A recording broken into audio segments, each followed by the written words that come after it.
She was one of the top girls basketball players in the state, but her life took a dramatic turn before she even graduated high school.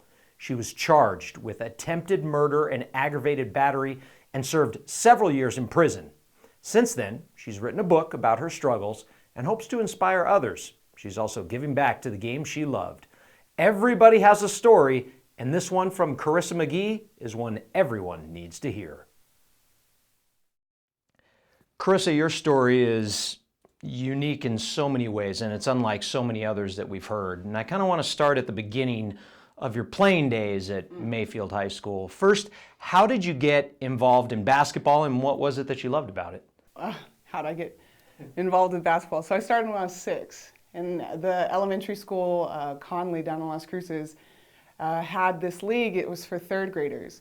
And I was in 2nd, but my older sister was in 3rd, and she got to join the team. And I just begged my mom until she allowed me to join. Whatever she was doing, whatever my sister was doing, I wanted to do as well. And so I was the only 2nd grader on this 3rd grade team, and I was a little munchkin. Oh man, I was just getting eaten up really by everybody else because how small I was. But the coach that I had, he was pretty special. He wanted to just encourage us to have fun and not just compete, but do our best. And I fell in love with that aspect of doing my best at something that I was actually enjoying. Schools, you're always encouraged, do your best on your tests. Nobody enjoys taking tests, but I enjoyed going out there and competing hard on the court, giving it everything I had. And that's why I stuck around, because I got to be involved with something that was challenging and yet equally rewarding. I get the sense when you start talking about that coach that he had quite the impact on you, and which you don't necessarily assume starting at like a young age like that. How did this coach have such an impact? Well, I didn't have a father growing up, and so Coach Bravo, he was the first father figure that I can remember. He guided me, taught me, listened to me, encouraged me. He did all the things that I saw other fathers doing for their kids. And so that was something that was personal to me. I didn't really share that with anybody or even with him. It was just how I felt, and I enjoyed that. So yeah, he's special. You said getting started in basketball. You were small and getting out there, but you found out pretty soon that you turned out to be really good at this game. When did you kind of discover that, hey, this is something I can really do and succeed at? Probably in middle school, when we started to play against the boys more. We had played in elementary against the boys, but it wasn't until I got into like the 6th grade that they allowed us to practice together, compete against each other, and I was better than the boys, and that was a huge eye-opener for me. I was like, okay, if I can beat all the girls on the team, that's great, but if I can beat the boys, that means I'm ready to compete at higher levels. That's how I saw it. And so that's pretty much what told me that I was good at it. You get to the high school level, your team is very successful. What do you remember most about your high school experience at Mayfield? And is there a game or a moment that really kind of stands out for you from your basketball playing career in high school? Yeah, well, what I remember the most, when I think about Mayfield, my experience there, I just think about the bond that the team had. We were like no other team I ever saw before, and it was really cool just being a part of something that was, I don't know, so inclusive. I felt like I belonged. And so when I think about Mayfield, I just think about all the funny and silly times that we had. Yeah, it's awesome. And as far as the game, what do I remember? Ironically enough, what I remember the most is the state championship game in 2005 when we lost. We lost to Clovis, the team we had beat the previous year. And I remember that game so much because it was so devastating. And yet I looked around, and my sisters and my teammates, we were all feeling that same feeling, but we still got to go home together. And it felt like, okay, it's not that bad, And so that was a cool feeling. You thought your whole world was going to crush around you, and that was just the end of it. And then you have people around you who are supporting you and loving you still. So that was pretty awesome. And then it was in high school where things took a dramatic turn. For those who aren't as familiar with your story, What happened? Well, when I was 15, so during my sophomore year, my sexuality started to come to the surface. And I realized that I was really interested in same sex and other girls. And I was confused about that. I didn't have anybody to talk to in 2004, back then. It was still taboo. It was still very restricted. And so I didn't have any outlet. I couldn't talk to anybody about it. And so I just kind of held it in. And that really, that molehill turned into a mountain for sure. I started struggling with mental health. I was not stable. I had issues with my depression. I was turning suicidal. And I was just isolating myself because I didn't have any outlet. I was confused about what I was going through. And it wasn't until I met my girlfriend, who's now my wife. At the time, she was just not somebody that my mother accepted. She didn't like the idea of same-sex relationships, and then to add fuel to the fire, it was with somebody who she just did not approve of. And so that stress built between my mother and I. I was struggling, like I said, with my mental health. I was very isolated. I didn't have anywhere to go. And so, my suicide attempts, which failed, ultimately led me into just a homicidal rage. And it's difficult to talk about it, to admit it, and to reminisce on those kind of things just because I've come so far from that moment. But it still doesn't take away from the truth of it all. That's what I was struggling with. That's what led me down that path. And ultimately, it resulted in some really poor choices of mine. What was going through your mind? Something like that is so difficult to deal with at any age, but you're just a teenager. What's going through your mind in regards to, you have, like you said, no one to talk to? How do you discuss these things? What is that like for a teenager? It's a scary place to be. It's definitely something that drives my intention and purpose today, is trying to reach back to the youth and giving them an ear, giving them an outlet, giving them something to look forward to or hold on to. Because going through mental health, going through that type of isolation when you're a child, when your whole life before you just seems dismal and it's not even worth living for, that's a really crappy place to be. And,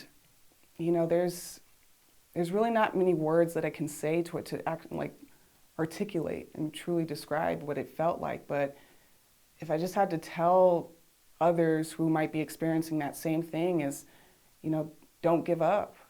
Tomorrow will come if you allow it to. And so I wish I had that message when I was younger, because I didn't have it for myself. You said obviously it's kind of tough to talk about and accept. The reality was a stabbing incident, and you ended up going to jail, going to prison. When did reality set in that my entire life just flipped upside down? It's going to be the day I was sentenced, when I knew I was going to have to face some consequences for my action. There was no doubt about that. That's why I entered a no contest plea. I wasn't going to argue with the charges pressed against me. But when I had to go back to be tried as a juvenile or as an adult, and Judge Robles chose to try me as an adult and sentence me as an adult, that's when it hit me that there was no going back. I had a sliver of hope through the process that I would still be able to get out and, maybe even go play basketball again, go back to high school, maybe have a chance at just rebuilding my life with some help. But when I was sentenced as an adult, that's when that whole reality or that possibility just got thrown out the door. What was that first night in prison like? First day walking through the facility? Yeah, it was so impressionable. I wrote a book about it, and so it's very detailed, but that first day, it was the worst thing I've ever experienced in my life. I thought I knew what isolation was, but I was sorely mistaken. I remember driving up to the prison thinking that this was a mistake, absolute mistake, that somewhere, I don't know, Ashton Kutcher was going to come up and say, you know, I got you, you know, you've been pranked. But no, it wasn't. It was my reality. And I was driving up to this building that was supposed to be my residence. At the time, I was understanding 21 years. Nobody had explained the system to me. And so I was just, gosh, I mean, if I could have been in control of my heart at that moment, I would have stopped it, because that's how devastating it was approaching that building.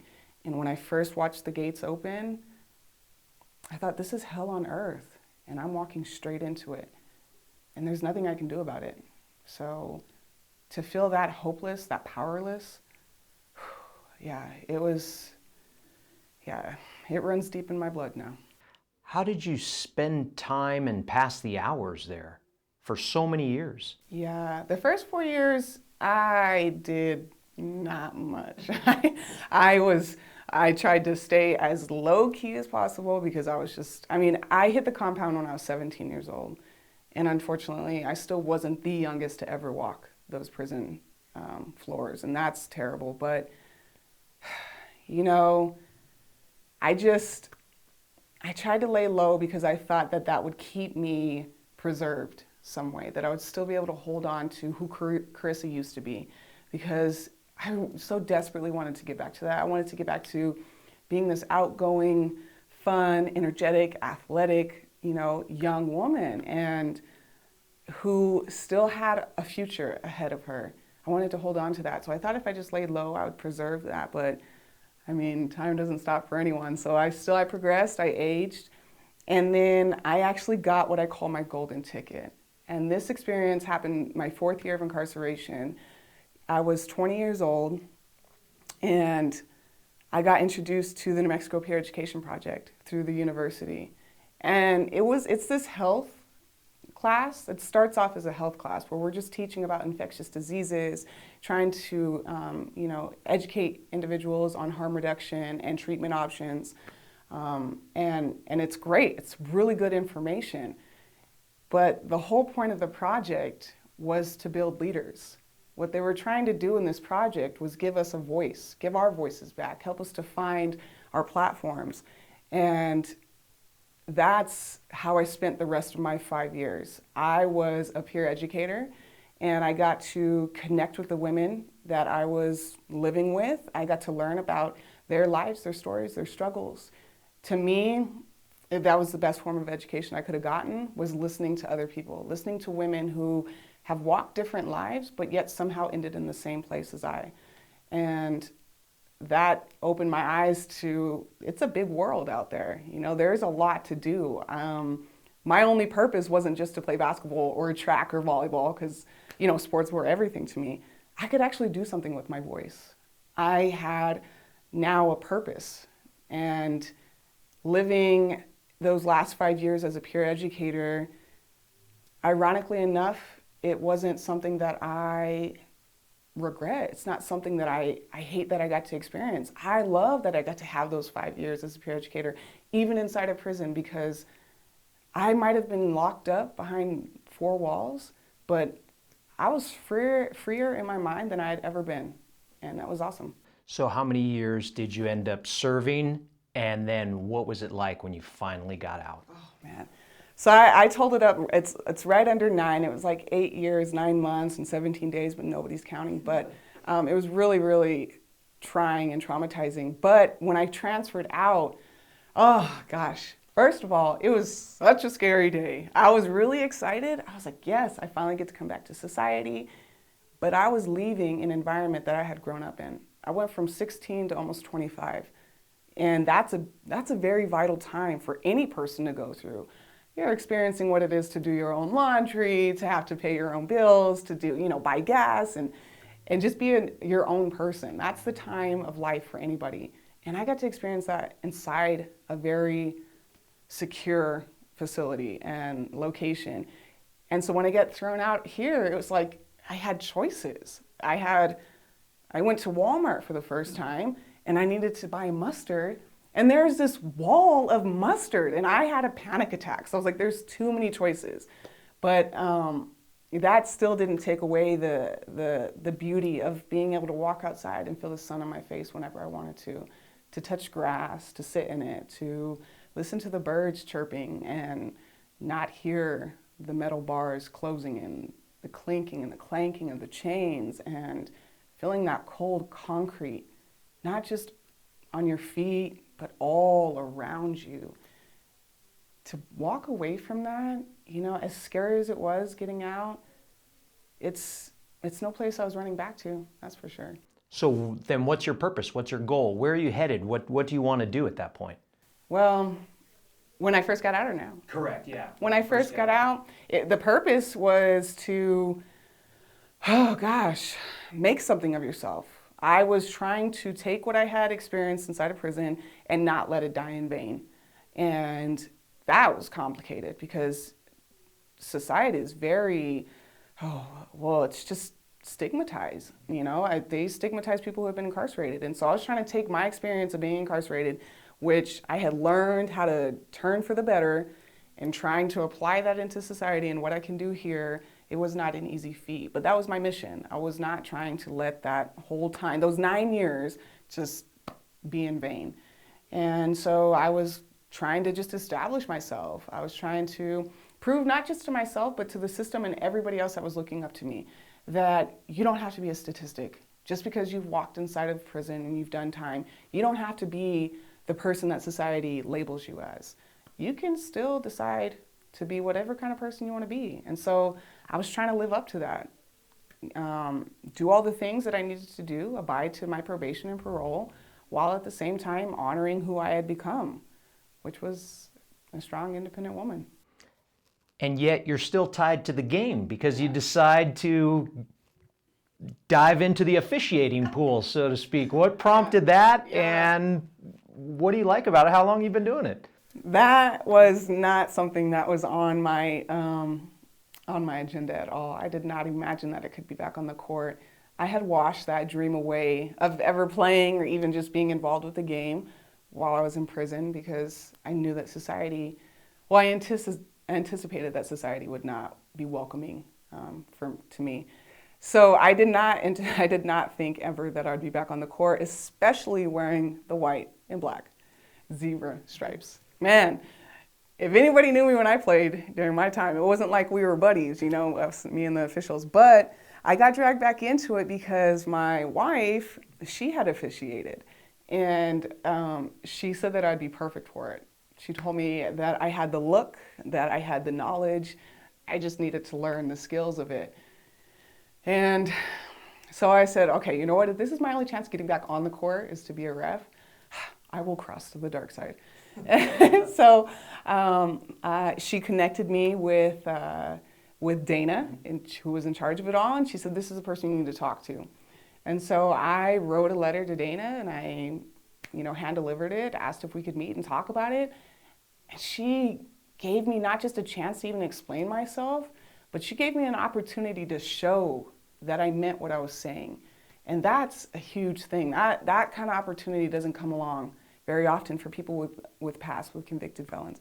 And so, I did not take it lightly at all. She gave me an opportunity to be on the court. I said, okay, I'm going to give it everything I have. And I went from being absolutely terrible. I mean, I was a terrible official. I could not do my signals right. I was still trying to jump and do a layup with the kids. I was telling them, pass me. It was, I wasn't a very good official. But it grew on me. And I realized that this whole time, there's always been 3 teams on the court. It's been one team against their opponent, and then there's the refs. And they're teaming up with themselves because they need to take care of each other. And I love that aspect. Once again, it was the closest thing I could get to playing ball with Mayfield again. Well, much like a player, you're successful at this too. I mean, in a short period of time, you're getting recognized for how far you've come as an official. What are your goals? Where do you want to take this? Well, I want to take it as far as it'll take me. If the sky's the limit, then that's where I'm trying to go. I've done, a little bit. I've done a few games for Division II basketball, and watching that level of play, it was just, it's enticing. I'm hooked. The game has not, it's still deeply embedded into my heart. It's still there. And so if I can get to Division I, if I can get pro, if I can go pro and do that, then that's where it goes. I don't have a limit because basketball is a part of my life. It will be until the day I die. So whatever form it takes in my life or it's a part of me, then that's the path I'll follow. At this point, I usually ask people, if we were writing a book about your life, what would the title be? But you already have a book. What prompted you writing a book titled Trust Your Struggle? It was actually my attorney. You know, it's funny because the second day, it wasn't the second day, excuse me, it was the second time I had met my public defender, Rory, that he told me one day my story would be able to help others. Man, I thought he was crazy. I was like, how is, this story of a 16-year-old girl who brutally attacked her mother and sister, who was struggling with her sexual orientation, all these things, that was in jail, facing 21 years. How could my story help anybody else? Like, it was a story of defeat to me. And so, but he was insistent on it. He said, you'll see. You might not see it now, but you will one day. And I just was like, whatever. Get me out of jail. This is the crappiest place I've ever been. And So that was the second time I had met him. And all through my incarceration, my attorney would just touch base with me and let me know, hey, your story, don't forget about your story. You should be writing it down, what's happening. And I'm like, who wants to hear about these 4 walls and these cinder blocks and all this, it's just, but I got out, and when I transitioned out and I met other people and I got to talk to, people who were not associated with prison, and I got to share some of my story with them, they were fascinated. And it wasn't in the, let me probe you because I'm just curious and want to, be rude. But it was genuine because maybe they had a loved one that had experienced incarceration, or they dabbled with it, or they just had some type of interaction with that type of life that they wanted to see and hear that it's possible to overcome it, that there's hope. And so I really started to think back, maybe my attorney had something all along. And my probation officer at the time, who was extremely supportive, she told me, you need to write your book. Your story is fascinating. And for some reason, hearing it from her, from that authoritative figure that I had just always viewed as being somebody that was holding me back and just here to be a barrier for me, to hear how supportive she was, that kind of just lit a fire under my butt. And I was like, I'm going to write this book, and I'm going to write it before I get off probation so I can really inspire people. And so I have an amazing wife who has given me exactly the life that I've wanted to live, where I can work on the things that matter to me. And I was able to sit at home for 8-10 months and crank out this book. And I was able to publish it on the month that I got off probation. Are you worried that your past and your story will hold you back from anything you want to accomplish because of any stigma or any cloud that kind of hangs over you with your past? Yeah, actually that, as funny as it may sound, I almost hope that there is some cloud or some naysayer out there that tells me you can't do it, because it's always been the people who say you can't that become my motivation of why I will, because I believe that you can do anything that you want. If you put your mind and your heart and your passion into it, you can get it accomplished. And so I've already faced that. People have told me, you can't do this, you're not gonna be able to do that. And I tell them, oh, well, thank you for giving me a new direction to go in. Yeah. Couple questions as we wrap things up. How is your relationship, if there is one, with your mom and your sister at this point? I have not talked to either one of them, and so I don't even know. Is it reconcilable? Is that something you want to, or is it just we're past that point now? On my end, I know that I'm not seeking it, just because I don't I don't want to speak for somebody else and push it upon them. I know that I was the one who caused the damage to the point that we had this separation. I mean, our family wasn't perfect, but it wasn't till I committed my crime that we really had that division. And so I've owned that. I know that. I'm responsible for it. And should the day come that they want to reconcile some things, I'm not turned off by that, but I also am not seeking it on my own. When you mentioned as a teenager, 15, 16-year-old, all the things you had to deal with in your head, how are you now? Where's the mental health now? And looking back on that person, that little girl that was a teenager, how different are you now? Gosh. As far as the mental health, I am night and day difference. I've been able to take the time that was necessary for me to actually accept what was happening, understand what was happening, seek the right kind of help for it. I was in counseling for a very long time, and so now I have the appropriate coping skills. I'm able to get up every day. I have a mantra that I say to myself, which is believe and succeed, believe and succeed. Whatever you believe, you will succeed in that. And so I'm very protective of the things I put into my mind. I watch what I listen to on the radio, what I see on TV, what just I allow in my conscious mind. I'm very protective of that.